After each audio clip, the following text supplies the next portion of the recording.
आज हम डिस्कस करेंगे केमिकल कॉम्पोजिशन डीएनए का। उसका केमिकल कॉम्पोजिशन क्या है। डीएनए एक एसिडिक सब्सटेंस है। इसको न्यूक्लियस में स्टडी किया था। ठीक है, न्यूक्लियस में देखा एक एसिडिक सब्सटेंस प्रेजेंट है जिसे आपने नाम दिया डीएनए। ओके, फ्रेडरिक मिशर ने स्टडी किया 1869 में और उसको नाम दिया न्यूक्लिन। उसके बाद बहुत क्लियर स्ट्रक्चर नहीं मिल पाया या इंटैक्ट डीएनए को नहीं निकाला गया। फिर 1953 में वॉटसन एंड क्रिक ने, जो वॉटसन और क्रिक थे, इन्होंने देखा 1953 में और एक्सरे डिफ्रैक्शन मेथड के through double helix DNA proposition दिया। जो डबल हेलिकल मॉडल है उसका, जो हम पढ़ते आ रहे हैं डीएनए का, जिसको हम बोलते हैं वॉटसन एंड क्रिक ने दिया, तो वही मॉडल की बात कर रहे हैं हम। 1953 में डबल हेलिक्स एक्सरे डिफ्रैक्शन के थ्रू ये डबल हेलिक्स की स्टडी की गई डीएनए की। देखा कि उसका प्रोपोजिशन क्या था, उसमें बेस पेयरिंग कैसे थी, किस तरह से बेस पेयरिंग थी किसके बीच में। क्योंकि हम डबल हेलिक्स की बात कर रहे हैं तो ऑफ कोर्स हम बात करेंगे हमेशा दो स्ट्रैंड्स की, जो डीएनए के 2 स्ट्रैंड्स प्रेजेंट है। और 2 स्ट्रैंड्स पे किसकी चेन प्रेजेंट होती है? पॉलीन्यूक्लियोटाइड की चेन प्रेजेंट है। न्यूक्लियोटाइड मोनोमर है, बहुत सारी यूनिट जुड़ती हैं तो आप बोलते हो पॉलीन्यूक्लियोटाइड चेन्स। किस में जोड़ रही हैं? यहाँ डीएनए की बात कर रहे हैं, डीऑक्सी शुगर है तो आप बोल रहे हो डीएनए की chain deoxy ribose nucleic acid. ठीक है, अच्छा जी, अब डीएनए का प्रोपोजिशन देखा और बताया। ये जो प्रोपोजिशन था ये बिल्कुल वैसा ही था जैसे एरविन चारकॉफ ने बताया था। क्या? डबल स्ट्रैंडेड डीएनए के बारे में, कि जो रेशो होता है एडेनिन का, थायमीन का, ग्वानिन और साइटोसिन का, ये हमेशा कांस्टेंट होता है और इक्वल होता है। जो डीएनए के 2 स्ट्रैंड्स की आप बात कर रहे हो, अगर उनमें एडेनिन का अमाउंट 50% है तो 50% थायमीन प्रेजेंट है। अगर आप बात करते हो 50% ग्वानिन है तो 50% साइटोसिन है। तो बात है जितना एडेनिन प्रेजेंट है ठीक इतना ही थायमीन प्रेजेंट होगा और ग्वानिन के साथ में इतना ही साइटोसिन प्रेजेंट है। ठीक है, ये है बेसिस। आप बेसिस की बात करते हो, नाइट्रोजनस बेस। जो एडेनिन है और ग्वानिन है ये है प्योरिन्स, और थायमीन और साइटोसिन ये क्या है? पैरामिडिन्स। तो याद रखना ये हमेशा कांस्टेंट होगा और इक्वल होगा। अब बात करते हो पॉलीन्यूक्लियोटाइड चेन की। तो जो पॉलीन्यूक्लियोटाइड चेन है, ये जो चेन है ये एक दूसरे के कॉम्प्लीमेंट्री होती है हमेशा। ठीक है, कॉम्प्लीमेंट्री होती है मतलब अगर इधर एडेनिन प्रेजेंट है तो ऑफकोर्स बॉन्डिंग किसके साथ होगी? थायमीन के साथ होगी। यहाँ थायमीन प्रेजेंट होगा। अगर यहाँ ग्वानिन प्रेजेंट है तो वहां साइटोसिन होगा। इसलिए कहा एक दूसरे के कॉम्प्लीमेंट्री होती है। अगर आपको एक चेन का सीक्वेंस पता है तो आप दूसरे का प्रिडिक्ट कर सकते हो। जैसे यहाँ एडेनिन प्रेजेंट है, फिर ग्वानिन प्रेजेंट है, अगर थायमीन प्रेजेंट है तो आप बता सकते हो ये किसके साथ। ऑफकोर्स एडेनिन की पेयरिंग होगी थायमीन के साथ और ग्वानिन की पेयरिंग होगी साइटोसिन के साथ। इसलिए हम बोलते हैं अगर एक स्ट्रैंड पता होता है तो दूसरे को आप प्रिडिक्ट कर सकते हो। ओके, आगे बात करते हैं हम। जैसे कि सपोज करो एक स्ट्रैंड आपको मिला, कहा ये एक स्ट्रैंड मिला है पेरेंट से। ठीक है, अब इसके साथ एडेनिन प्रेजेंट है, थायमीन प्रेजेंट है, तो आप नेक्स्ट स्ट्रैंड बता सकते हो कौन सा बनने वाला है। ठीक है, तो इसी तरह आप बात करते हो ईच स्ट्रैंड जो डीएनए का है वो टेम्पलेट की तरह वर्क करता है और एक न्यू स्ट्रैंड का फॉर्मेशन कर देगा। तो इस अब डबल स्ट्रैंडेड डीएनए जो न्यू स्ट्रैंड बना दिया है, आप इसे बोलते हो डॉटर डीएनए। और जो टेम्पलेट की तरह सर्व हो रहा था उसको आप बोल सकते हो पेरेंटल डीएनए। ठीक है, उसने बेस प्रोवाइड किया और न्यू स्ट्रैंड तैयार कर दिया, एक कॉपी तैयार कर दी, तो आपने कहा डॉटर स्ट्रैंड।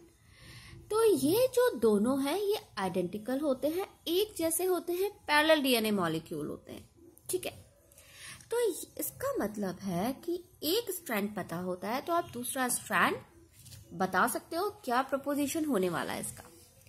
अब आप देखते हो आगे कि इसके सैलिएंट फीचर्स क्या है डीएनए के, डबल स्ट्रैंडेड डीएनए के। डबल स्ट्रैंडेड डीएनए में पॉलीन्यूक्लियोटाइड की चेन प्रेजेंट होती है, 2 पॉलीन्यूक्लियोटाइड चेन्स प्रेजेंट होती है। हमने पीछे स्टडी किया था कि फॉस्फेट प्रेजेंट होता है, फिर यहाँ प्रेजेंट है पेंटोज शुगर, फिर पेंटोज शुगर, देन फॉस्फेट। तो इस तरह से क्या बनता है उसका, इस तरह से यहाँ पे बैकबोन तैयार होती है और यहाँ बाहर की तरफ यहाँ प्रोजेक्ट करते हैं बेसिस। ये देखो, आप यहाँ देखोगे जैसा आपने यहाँ देखा, यहाँ बेसेस प्रेजेंट है, pentose sugar, phosphate, pentose sugar, फिर फॉस्फेट, और यहाँ बेस प्रेजेंट होते हैं। तो इस तरह से डीएनए का स्ट्रक्चर तैयार होता है। अब जब नेक्स्ट स्ट्रैंड तैयार होगा तो यहाँ एडेनिन के साथ बाइंड करेगा। कौन बाइंड करेगा एडेनिन के साथ? ऑफकोर्स थाइमिन बाइंड करेगा। तो यहाँ जो प्रेजेंट होगा बेस वो थाइमिन का होगा, फिर एडेनिन का होगा, ग्वानिन के साथ साइटोसिन, देन ग्वानिन। तो इस तरह से डीएनए के 2 स्ट्रैंड प्रेजेंट होते हैं। हम अपनी बात पे वापस आते हैं। तो 2 पॉलीन्यूक्लियोटाइड की चेन्स हैं जो बैकबोन का काम कर रही हैं, और बेसेस प्रेजेंट होते हैं। अंदर की तरफ प्रेजेंट होंगे क्योंकि पेयरिंग यही होगी बेसेस के थ्रू। आपने देखा था जो बेसेस होते हैं वहां हाइड्रोजन बॉन्ड प्रेजेंट होता है। ठीक है, फिर से स्टडी करते हैं यहाँ पे अगेन। तो 2 चेन्स जो हैं वो एक दूसरे के एंटी पैरेलल होती हैं। अगर एक की डायरेक्शन यहाँ जो दिख रही है 5 प्राइम है टू 3 प्राइम, तो यहाँ होगी 3 प्राइम टू 5 प्राइम। ठीक है, ये स्ट्रैंड सपोज करो यहाँ है 5 प्राइम, तो ये होगा 3 प्राइम, इसका रेलेवेंट 3 प्राइम। तो 5 प्राइम टू 3 प्राइम, तो यहाँ होगी anti parallel 3 prime to 5 prime. ठीक है, सेकंड पार्ट हमारी कंप्लीट होती है। थर्ड हम बात करते हैं जो बेसेस होते हैं, वो जो 2 स्ट्रैंड्स में बेस प्रेजेंट हैं वो एक दूसरे के साथ जो पेयरिंग करेंगे वो हाइड्रोजन बॉन्ड के थ्रू करेंगे। दैट मीन्स ये जो बॉन्ड दिख रहा है एडेनिन और थाइमिन के बीच, ये हाइड्रोजन बॉन्ड है, और ग्वानिन और साइटोसिन ये तो भी हाइड्रोजन बॉन्ड के थ्रू एक दूसरे से बाइंड किया है। लेकिन बात आती है यहाँ तो 2 हाइड्रोजन बॉन्ड प्रेजेंट है, जबकि ग्वानिन और साइटोसिन के बीच में 3 हाइड्रोजन बॉन्ड्स प्रेजेंट होते हैं। ये आपकी इंपॉर्टेंट बात है, आपके लिए नीट के लिए इंपॉर्टेंट हो सकती है, आपको यहीं से ध्यान रखना है। एडेनिन और थाइमिन के बीच में 2 हाइड्रोजन बॉन्ड है, और ग्वानिन और साइटोसिन के बीच में 3 हाइड्रोजन बॉन्ड्स प्रेजेंट होते हैं।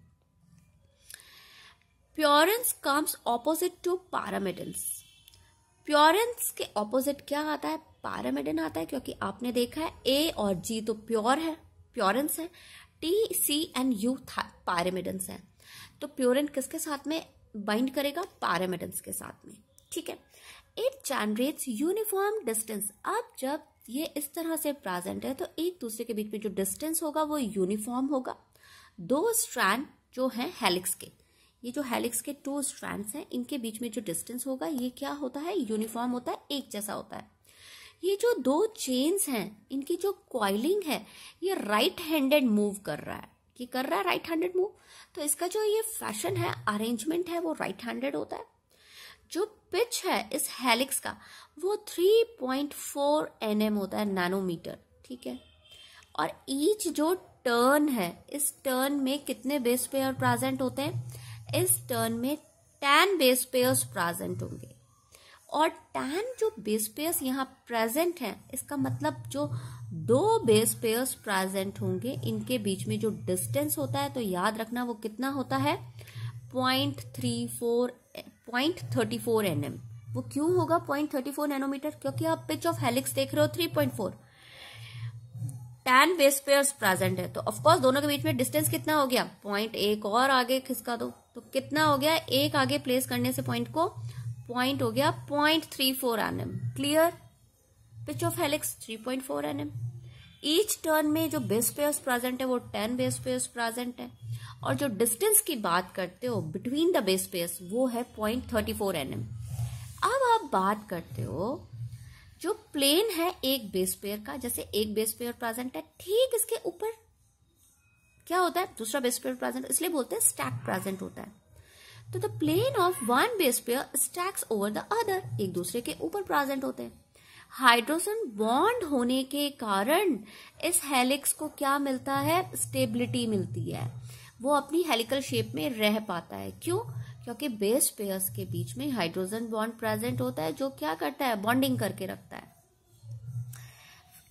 जो क्रिक थे इन्होंने एक काम और किया था, वॉटसन थे और क्रिक थे, तो क्रिक ने एक काम और क्या किया? सेंट्रल डोगमा दिया था। सेंट्रल डोगमा जो है प्रिंसिपल, ये बोलता है कि जेनेटिक इंफॉर्मेशन एक प्रॉपर रिदम में फ्लो करती है। वो क्या है? जेनेटिक इंफॉर्मेशन फ्लो किस तरह करती है? डीएनए बना, डीएनए से आरएनए का फॉर्मेशन होता है। आपको पता है डीएनए एक टेम्पलेट की तरह वर्क करता है और आरएनए का फॉर्मेशन होता है।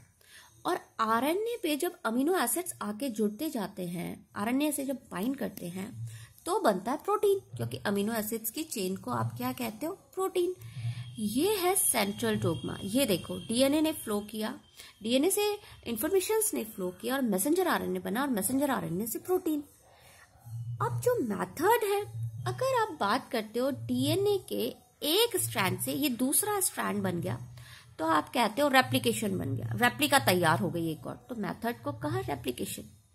डीएनए अपनी इंफॉर्मेशन आरएनए की फॉर्म में आगे भेजी, ये ट्रांसक्रिप्शन है, ट्रांसक्रिप्शन हुआ। अब मैसेज आ चुका है मैसेंजर आरएनए के पास में, लेकिन मैसेंजर आरएनए को मैसेज फॉरवर्ड करना है किसके थ्रू, प्रोटीन के थ्रू। तो मैसेंजर आरएनए के साथ में किस तरह से ट्रांसफर आरएनए भी सपोर्ट करता है, राइबोसोमल आरएनए सपोर्ट करता है, और ट्रांसलेशन का मेथड होता है, प्रोटीन बन जाता है। ये जो प्रिंसिपल है ये आपके लिए इंपॉर्टेंट है। ये है सेंट्रल डोग्मा प्रिंसिपल, जो किसने दिया, फ्रांसिस क्रिक ने दिया। डीएनए से डीएनए बन रहा है, दैट मीन्स रेप्लिकेशन। डीएनए से मैसेंजर आरएनए बन रहा है, ट्रांसक्रिप्शन। और मैसेंजर आरएनए से प्रोटीन का बनना है, ट्रांसलेशन। इंफॉर्मेशन तो थी, पर उसको ट्रांसलेट किया गया प्रोटीन की फॉर्म में। ये बात आपकी खत्म होती है केमिकल कंपोजिशन की। केमिकल प्रोपोजिशन क्या है, किस तरह से ये डबल हेलिक्स तैयार हुआ, डबल हेलिकल मॉडल दिया जो वॉटसन एंड क्रिक ने। ठीक है, तो ये आपका केमिकल कंपोजिशन खत्म होता है। आगे हम नेक्स्ट टॉपिक के साथ फिर डिस्कस करेंगे। Okay friends, thank you. जय हिंद, जय भारत।